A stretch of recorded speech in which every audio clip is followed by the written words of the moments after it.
Shalom, selamat malam.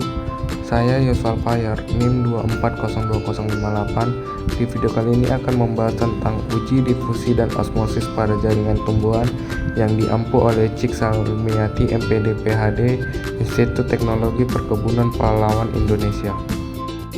Pendahuluan. Difusi dan osmosis merupakan dua proses transportasi yang fundamental dalam kehidupan sel tumbuhan. Kedua proses ini berperan penting dalam berbagai aktivitas fisiologis tumbuhan, mulai dari penyerapan air dan nutrisi, hingga pemeliharaan turgor sel yang esensial untuk pertumbuhan dan perkembangan tumbuhan.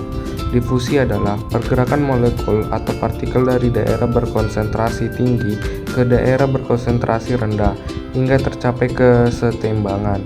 Proses ini tidak memerlukan energi dan terjadi secara spontan, mengikuti gradien konsentrasi.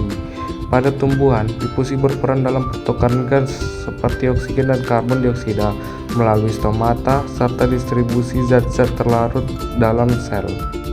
Adapun tujuan praktikum, yang pertama mempelajari proses difusi zat terlarut melalui membran sel tumbuhan, yang kedua mengamati perbedaan osmosis pada sel tumbuhan dengan konsentrasi larutan yang berbeda, yang ketiga memahami hubungan osmosis dengan turgor sel dan fisiologi tumbuhan.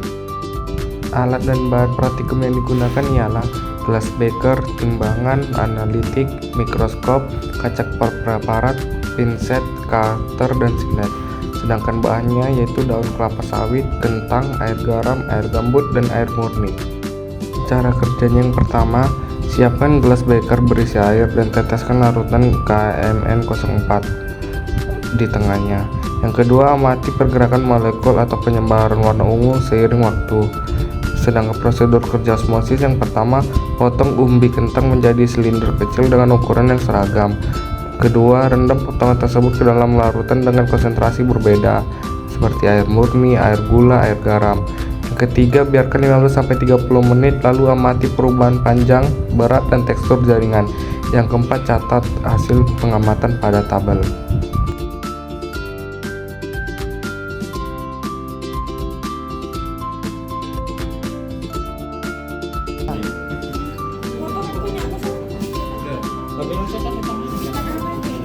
Ini dapatnya ke bentuk berbeda.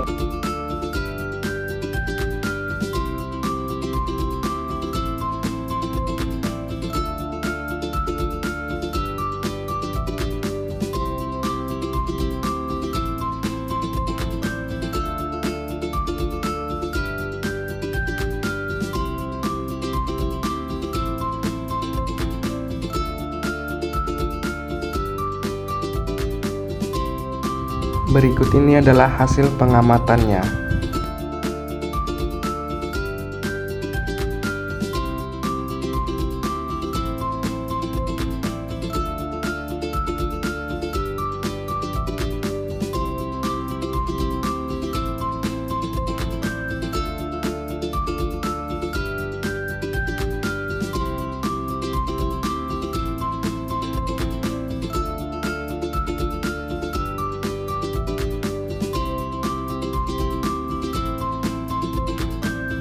Pembahasan. Berdasarkan hasil pengamatan seluruh kelompok, terlihat bahwa perbedaan larutan seperti air murni, garam, dan gambut memberikan pengaruh jelas terhadap kondisi sel daun yang diamati. Yang pertama, air murni. Pada hampir semua kelompok, sel pada potongan melintang maupun daun bawah terlihat turgid atau mengembang. Stomata juga cenderung terbuka, menunjukkan bahwa air masuk ke dalam sel melalui osmosis sehingga tekanan turgid meningkat. Struktur sel tampak jelas dan epidermis utuh. Yang kedua, air garam. Pada perlakuan garam, sel daun mengalami plasmosis ditandai dengan mengerutnya sel dan banyak ruang kosong di dalam jaringan. Stomata terlihat menutup sel mengecil dan sebagian kelompok menunjukkan epidermis tampak pucat atau menyusut. Hal ini terjadi karena air keluar dari sel menuju larutan garam yang lebih dekat. Yang ketiga, air gambut. Pada air gambut, sel tidak seturgid air murni tetapi tidak se ekstrim garam.